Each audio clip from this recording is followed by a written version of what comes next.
Well, welcome to the show, everybody. If you have missed Monday's episode, you need to go back and watch it. What we are doing today, I think, is quite novel. I have not seen very many people do this, where we have two people that disagree and then find out what it is they're actually disagreeing about, and then now we're going to talk about it. So on Monday, we discovered kind of the nugget as to our disagreement, and today we're going to talk about it. Today we're talking about same-sex attraction, whether it's a sin or not a sin, and what Scripture might have to say about it, and if we can come to some kind of consensus. So stay tuned. This is the Renton and Show.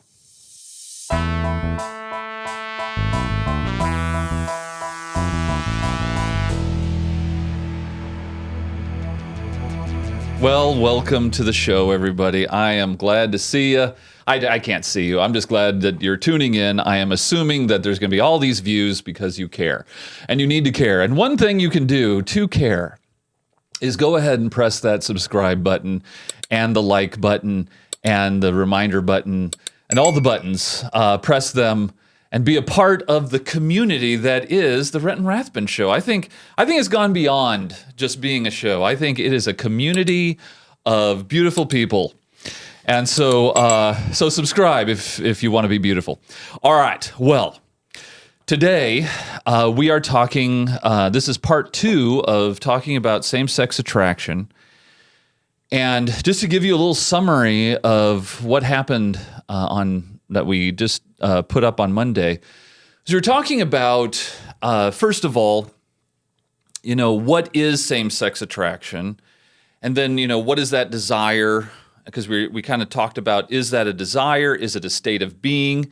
And so I'm going to let our guest, Colton Beach, who is here with us before, kind of give us a summary of your point of view when it comes to same-sex attraction. Because we had gotten to, we went through Romans 1, and we discovered that, okay, there's activity, homosexual activity that's condemned there, but then there's this passion, and we talked about that being lust. And then you start to make this distinction between lust and attraction, and lust and my proclivity and things like that. Explain that to me. Yeah. So when you see someone who's hot, you have the option to go further in your mind and objectify that person, to lust after them. Or you have the opportunity not to do that. It could end in something as simple as, wow, God, you make beautiful people. Thank God this is like, a world of beautiful people. Mm-hmm. It doesn't have to be something that ends in some sort of sexual fantasy, right? Yeah. And so there's this distinction between the lust, which is sin in of itself, even though it's not technically acted on. You're acting on it in your mind. Jesus explains this in the Sermon on the Mount. But yeah, there's the attraction itself doesn't necessarily always need to end or lead to sin. Mm-hmm. And so now what was interesting, then we brought up my talk with Dr. Mazak on Colossians chapter 3 from season 2. And I believe with him, what we were getting at was, how fast, okay, because you were talking about a fantasy. How fast can that go when I see something that I desire? He was talking about how this could happen a split second. So you see someone, and immediately, okay, so this is something I want to get to as we go into this. So as a married man, I'm a married man. To a woman. Yes. Oh, thank you. Yeah. Yeah, for this episode, we really got to keep things clear. Right. Okay, so I'm a married dude to a woman, and so my proclivities, we're going to dig into that word. I've just always been attracted to women. And so, more than one. Yes. And so as I was looking for a woman, I saw myself attracted, to different women and for different reasons and all that sort of stuff. And the Lord had mercy on me and gave me my wife because, man, I was making some bad decisions. The the more selfish you are, the more selfish the people you're going to be attracted to are. Oh, interesting. It is.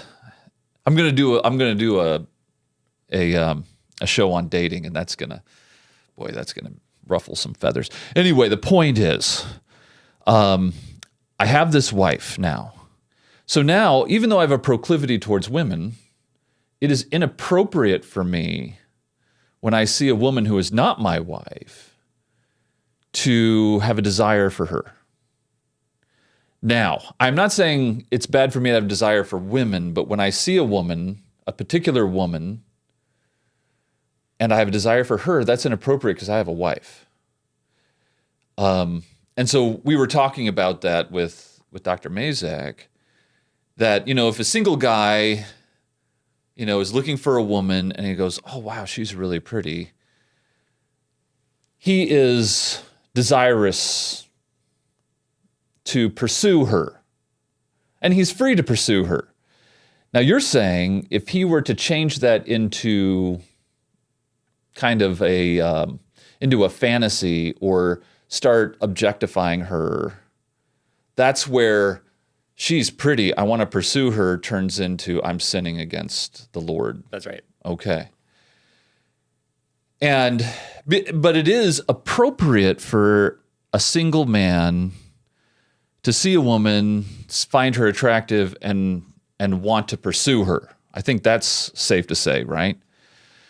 And so as we look at this issue, what we're talking about with same-sex attraction, the question is it appropriate? And by appropriate, I guess I mean, is it even sinful in me desiring that which the Lord said, do not desire that? So this is where I've never heard an answer to. So that's why I'm bringing this up. No, this is not a gotcha thing.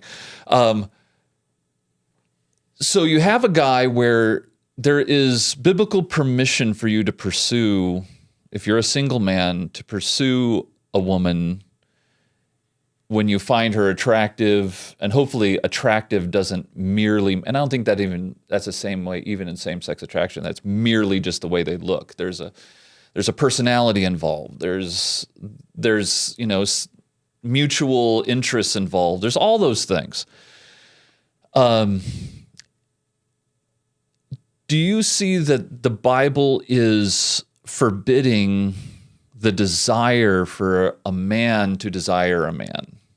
Or do you think that the Bible is not forbidding a man to desire a man the way that young man who is single desires a woman in a way that's appropriate, not turning it into a fantasy, but desiring that way? Yeah, I think that's why the distinction between being drawn to someone and objectifying that person needs to be made. And like you're saying, it happens immediately, right? Like it's not this long, like, well, let me ponder what I'm gonna do with this, attractive individual. Like it's like you just decide, right? Yeah. And you decide one way or the other, and that's available to all of us. So yeah, I don't think if you have desires for things that God says no to, and that's when I brought up the thing with Jesus, like he had a desire that was contrary to the Father's will, and he knew it, and yet it was still there. Like that contrary desire was there. And I think a lot of what we're talking about is kind of the question, like, is it a sin to be tempted? Because if the desire isn't there, then you can't be tempted. I can't be tempted to, drink a glass of muddy water, right? Because there's no pull, there's no draw to it or whatever. So yeah, that is a requirement in order for something to be a temptation. If we're saying desires for things that Jesus says is wrong is a sin already, then there's a lot of theological implications of that. That means that spiritual victory is dead in the water. Like the whole battle that we're fighting spiritually, like you lose the second the battle starts. There's no choice. It's just like, you had the bad desire and you lost. Satan won. Yeah. So right. There's lots of implications for, like, if we say temptation or a desire towards something we shouldn't have itself as a sin, it kind of moves the bar a little bit. And I think it can almost be dangerous a bit if we are so focused on, oh, I have the capacity to sin, and that's what we're fighting against, instead of focusing on what we do have control over, which is, are we submitting our desires to Christ or not? Okay. Now that's interesting. The capacity difference between capacity and the actual sin.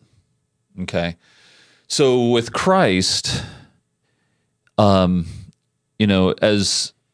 conservative Christians, we don't believe Christ had the ability to sin. That's the impeccability of Christ and all that sort of thing. And I would push back, and we don't have time to go in the theological discussion. We only have, we have very little time. I would push back on whether Christ desired that which the Father had forbidden, as if the desire was against the Father's will. I would think that what we would need to do is take up a real Trinitarian talk about if there's one will of God, or if each person of the Trinity have independent wills, and that's been battled out quite a bit. And so we'd have to go into a talk about that. But I think what I don't want to do is get distracted from that, because there is capacity, and that's something that I have argued in a lot of my talks. So in some of my talks, I've talked about the fact that a capacity is not the sin in and of itself. If capacity for sin was a sin, there is no way to be justified. Right. Because, even though the new man is in us, we're still fighting that old man. We're trying to kill it. In fact, Colossians tells you to kill it because it's there, right? He wouldn't say, Exactly. Paul's not going to say kill something that's already dead. Right.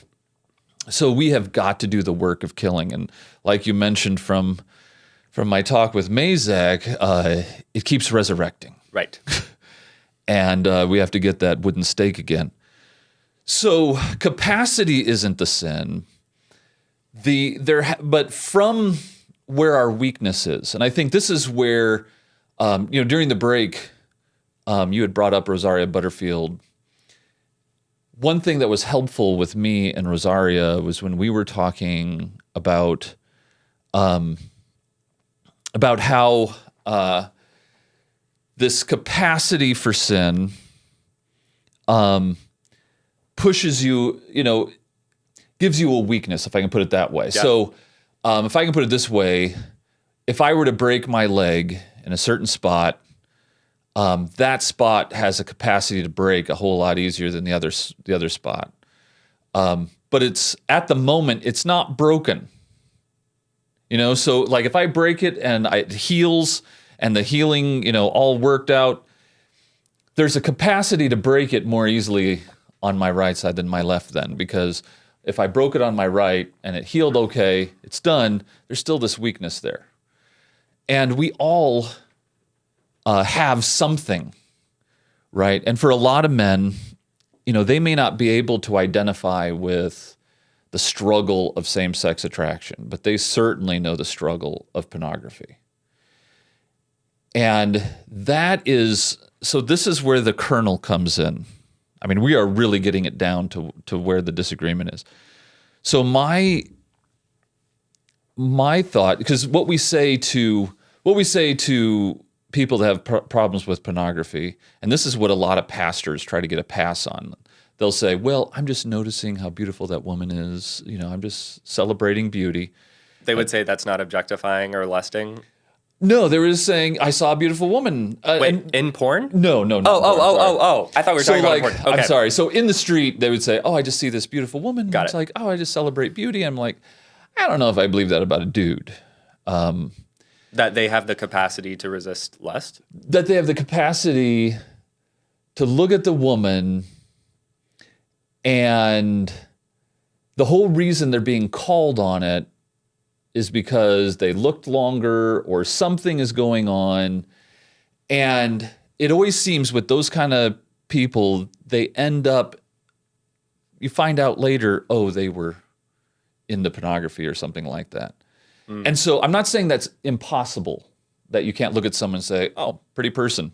I mean, I do that. I mean, with young kids, I can tell when a young kid is is cute or whatever, and like, oh, it's a cute kid. Right. It doesn't do anything for me. There's no sexual attraction. Yeah. And so that's where the nugget is. The nugget is when I have a desire. Yeah.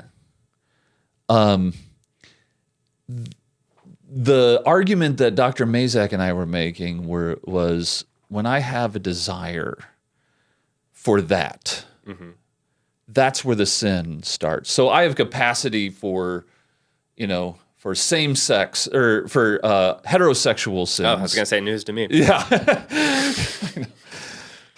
I'm an old man, so my brain is just... So I have a capacity for heterosexual sins, okay? And because I have the capacity, that's not the sin. But if I'm walking down the street and I see a kid walking by and I can tell they're a good-looking kid, and I think, their parents better be careful with that kid and they better watch how they're dressed. And I go through this whole judgmental thing about parents all the time, and that's why I do a show about parents, so I can judge them from here.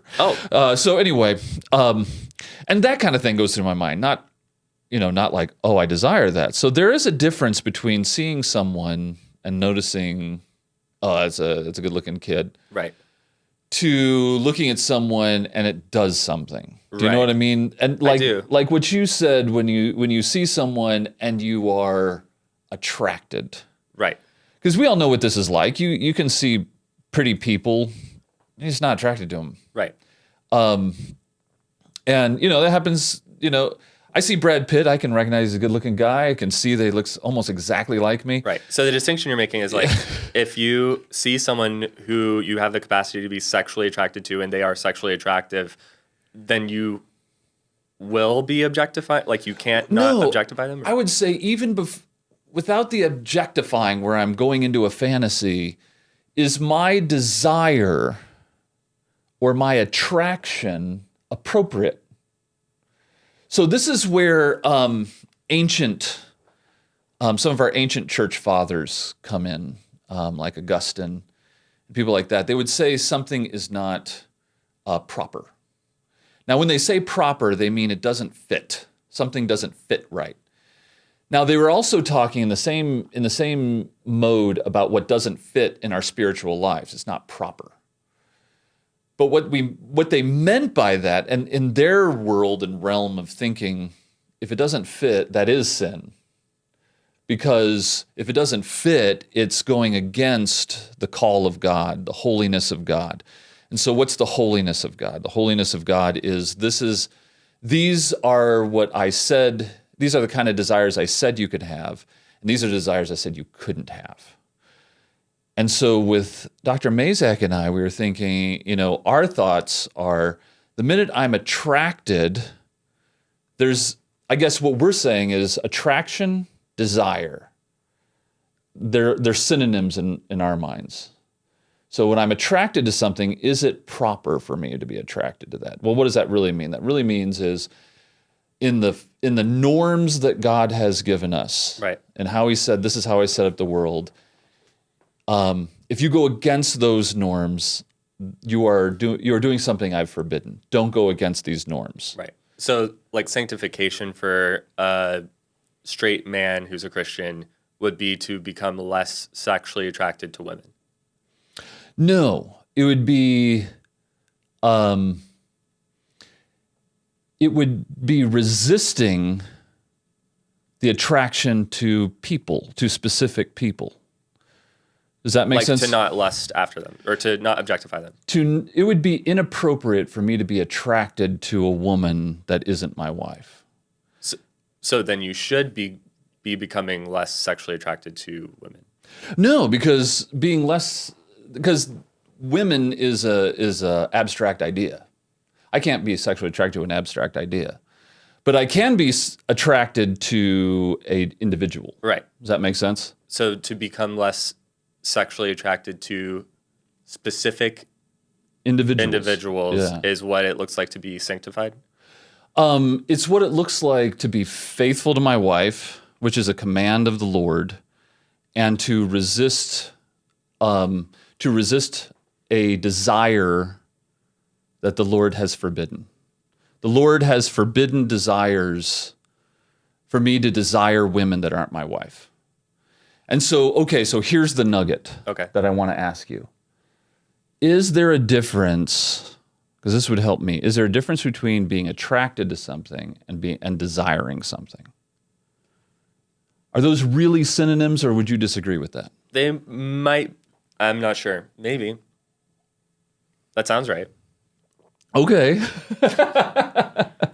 Stop agreeing with me. I think it's the desires, like the biblical term or whatever. So I don't know the Greek or whatever. But so you and I can look at the same guy and agree that they're a good-looking dude. Uh-huh. Okay.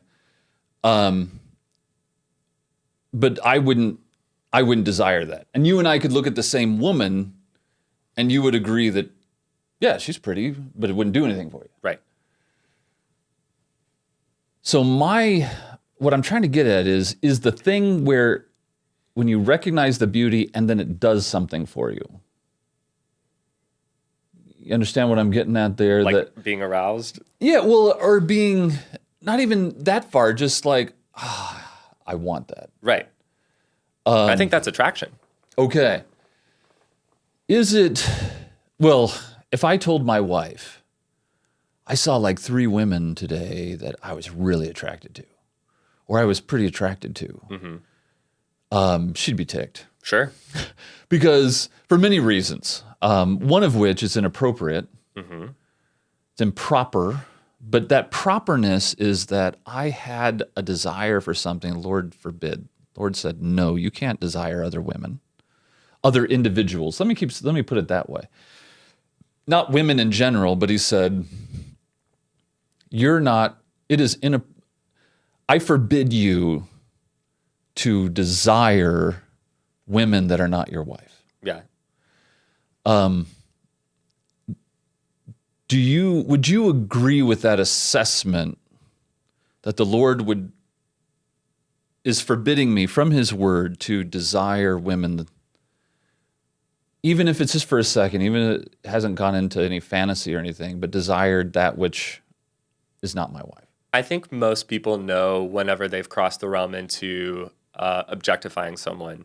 And I think most people have the conviction of the Holy Spirit, if they're a believer, that that's not okay. And they know that they've done something wrong and they need to repent from that and kill the sin, right? Yeah.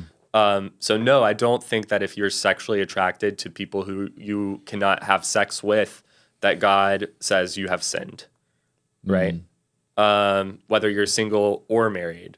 And whether or not you can talk about it with your wife, I don't think is as much a question of, is it true as in, or opposed to like, is this something that's appropriate to like talk about?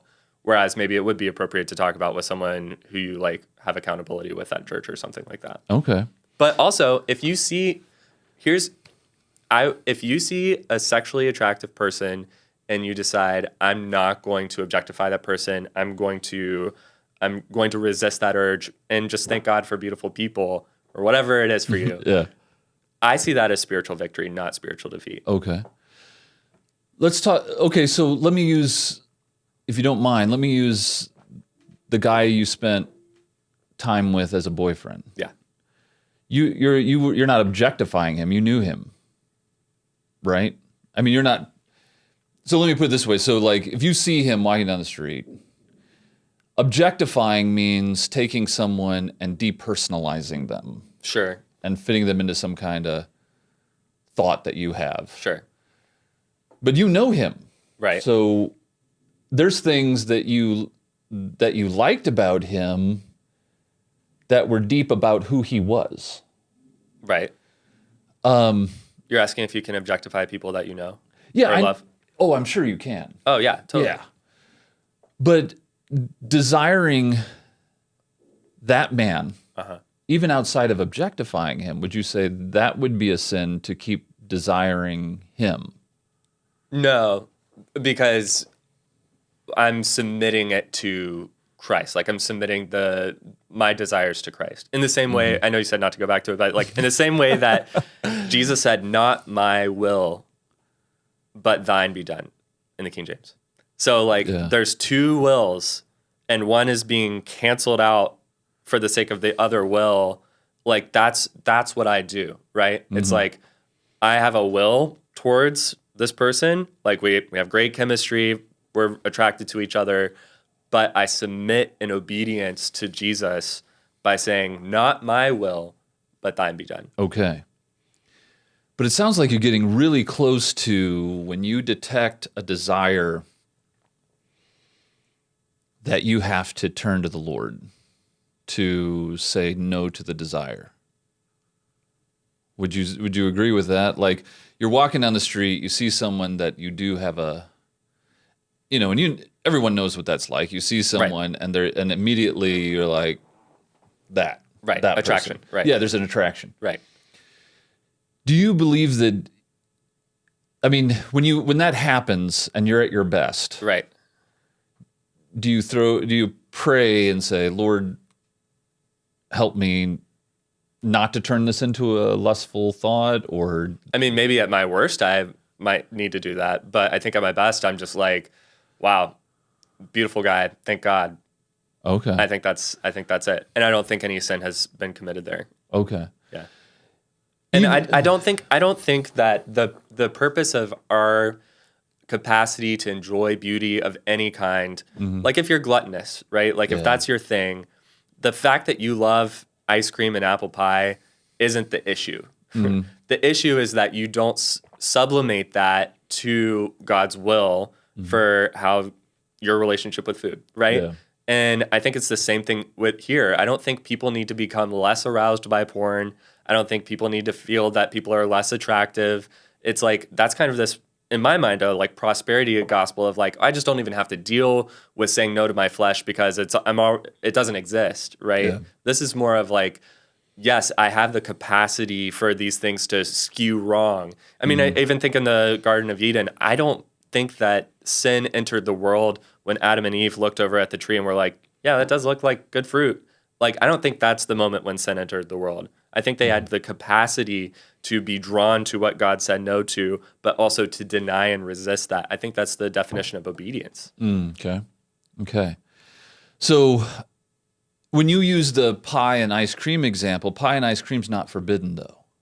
It is if you are like overeating, if you're gorging yourself. Pie and ice cream is not forbidden in and of itself. Right. But the indulgence is forbidden. That's exactly my point of with attraction for either of us. Like, hot people are not forbidden for us to see and be drawn to. They are forbidden for us to lust after. Okay. So, when I see, the Old Testament talking about, Sodom and Gomorrah and the Leviticus chapters, then we get into Romans. What's interesting is that in the Old Testament, there's not a lot of talk about the mind being a problem. It's just your action. The New Testament, you see the mind being, more involved in the talk. And that's because I think of the cultures in the Jewish culture, if an action was forbidden, then everything around it was forbidden. And they understood that. And then Greek culture, everything was a little more precise. So they had to talk more about what is... And, the Old Testament, and I know, okay, all you Old Testament scholars that are listening, I understand the Old Testament does talk about the mind. I'm just saying in the New Testament, it was a little more featured. Can we all agree on that? I'm just waiting for the comments in the comment section. Okay, so, but in the New Testament, we have this, what is forbidden? And it seems like desires, I mean, even in Colossians 3, there's this evil desire. And, if homosexuality, the act of homosexuality is forbidden, is not the desire, the desire for a man desiring another man, why would that not be also forbidden? Because it would be like, I guess it would be like a guy who has a problem with porn, and that's his issue that he deals with. What his wife doesn't want to hear is, I still desire porn. That would be truthful. Well, I don't know. I think there's a capacity to desire it, but to desire in what I think we're talking about, like when you see someone and that it's not just attraction, it's sexual attraction. Why would the sexual attraction not be forbidden? So for Dr. Mazak and I, our view is it's not merely when lust isn't merely when I create a fantasy. It is actually when I find myself, in this realm, we'll talk about this realm, sexually attracted in a way that is forbidden. Would God be okay? And this is where, and I can have you on again. We can talk about Greg Johnson and his book and all that sort of thing. But would God be pleased, or would God be angry with sexual attraction between, when a man is sexually attracted to another man? Yeah, I believe that God is pleased with the way that I try to live my life and denying my flesh. Yeah. Like we're talking about it with Colossians. I'm not doing what they did in Romans, where I deny the creator and instead am putting the creature up on this pedestal of like, oh, this is what's going to fix me. I just need a person. I need something other than God in order to fill the void. That's not what it is for me. Yeah. And so I do believe that God is pleased with the way I'm living my life. And I don't think I had a porn addiction too. Mm-hmm. I don't think my issue is that I'm any less attracted to porn or like aroused by it. I think it's more that I am submitting my desire to God. Mm-hmm. And that's the whole thing of submit your bodies as a perfect sacrifice to God. Yeah. Right? It's like we are living holistic sacrifices to God. And if there's nothing to sacrifice, then you're not sacrificing, right? Yeah. I agree with that. Well, man, we are out of time. I'm sorry. But we never got to a point where we're agreeing with each other, but I think we got to the core issue that I think more people need to be talking about this. All you theologians out there that are super well known and you have your little podcasts, start talking about this, start really getting deep into God's word to try and figure this thing out. Is it, from my perspective, I believe that the desire itself is a sin. And so we need, and from your perspective, no. And so we need more talk about this. We need to dig in and fight each other a little bit in love and get to a real conclusion so that we can fight sin better. Because I'll tell you this, I think this is something we both agree with, is that sin needs to be killed. And if we're not killing sin every day, we are going to fall right into the depth of Satan's snares. And, even if it means, I have to pluck out my eyes, I would rather enter heaven blind, right? That's, Jesus uses that violent language because that's how God views sin. We need to hate sin more and kill sin more often. Tune in next time. Thanks for watching. Hope to see you again. Thanks for watching The Renton Rathman Show.